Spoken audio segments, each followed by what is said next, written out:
Namaskar, I am Dr. Anupriya Sharma from CK Birla Hospital, Punjabi Bagh.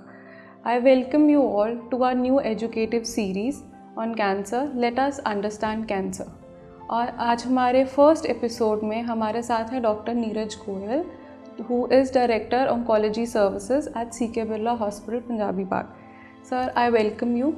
Thank you Anupriya. Sir, इसी series में मेरा पहला सवाल आपसे ये है, जो आम दर्शकों का भी सवाल है कि कैंसर क्या है, हम कैंसर को कैसे समझें। बड़ा इम्पॉर्टेंट क्वेश्चन है कि आजकल क्योंकि हम सब लोग कैंसर के बारे में सुन रहे हैं, कैंसर हर जगह कैंसर फैल भी बहुत रहा है और कोई भी हम में से व्यक्ति ऐसा नहीं होगा जो इससे अछूता रहा हो या उसकी जानकारी में कोई कैंसर का। तो कैंसर जो अगर हम मेडिकल टर्म्स में बोलें, it is any uncontrolled growth of any organ of the body. हमारा जो शरीर होता है उसके अंदर कुछ मैकेनिज़्म होते हैं कि वो बॉडी की किसी भी ऑर्गन को एक सीमित लिमिट तक बड़ा करने देता है, उसके बाद वो उसको रोक देता है। पर कैंसर में ये मैकेनिज़्म फेल हो जाते हैं और आपकी ग्रोथ अनकंट्रोल हो जाती है।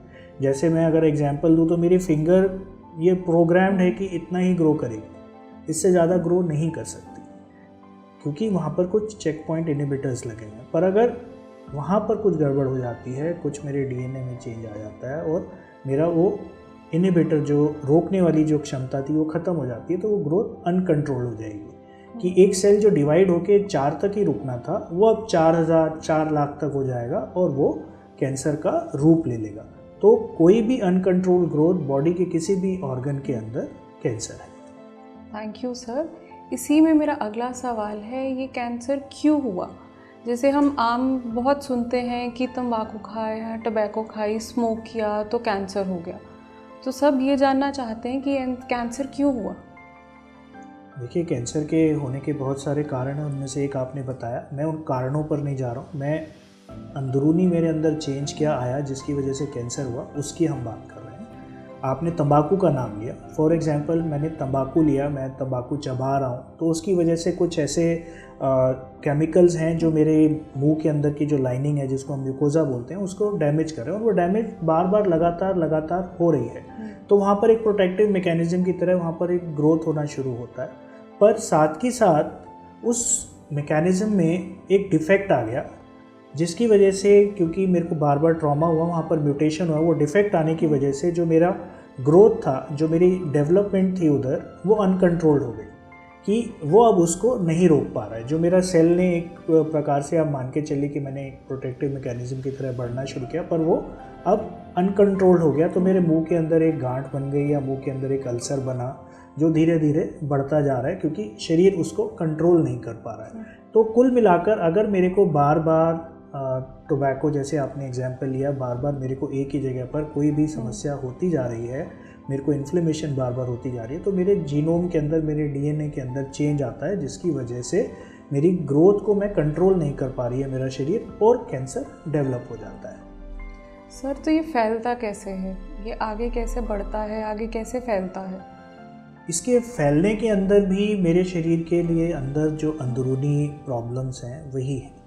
कहने का मतलब, जब मेरा अनकंट्रोल ग्रोथ होता है तो मेरा जो एक सेल था वो इतना बड़ा होकर स्पेस को ऑक्यूपाई करना शुरू करता है और उसी प्रकार से कुछ सेल्स होते हैं जो आपके क्योंकि कोई भी ऑर्गन होगा वहाँ पर ब्लड वेसल्स होंगी और लिम्फेटिक वेसल्स भी होंगी, तो कुछ सेल्स जो होते हैं वो उसके अंदर शेड करना शुरू करते हैं और ये जो सेल्स होते हैं ये अपने साथ कुछ प्रोजेक्शंस या कुछ रिसेप्टर्स लेके चलते हैं जो मिमिक करते हैं एक नॉर्मल सेल की तरह। फॉर एग्जांपल हमने जैसे मुंह का एक कैंसर का एग्जांपल लिया, तो वहाँ से मेरा कोई भी सेल था जो शेड हुआ ब्लड वेसल के अंदर, वो आगे जा रहा है और फॉर एग्जांपल लंग में गया कि वहाँ पर उसको कुछ ऐसे रिसेप्टर्स ने उसको पहचान लिया और उसने वहाँ पर अपना एक घर बना लिया। रादर वो लंग के अंदर उसने सेल एक डिपॉजिट हो गया और उस सेल ने अपनी इम्यूनिटी को एस्केप कर लिया मतलब कि इम्यूनिटी उसको ख़त्म नहीं कर पाई और वो उस लंग के अंदर जाके जुड़ गया और वहाँ पर उसकी ग्रोथ होनी शुरू हो गई। तो कैंसर मेरा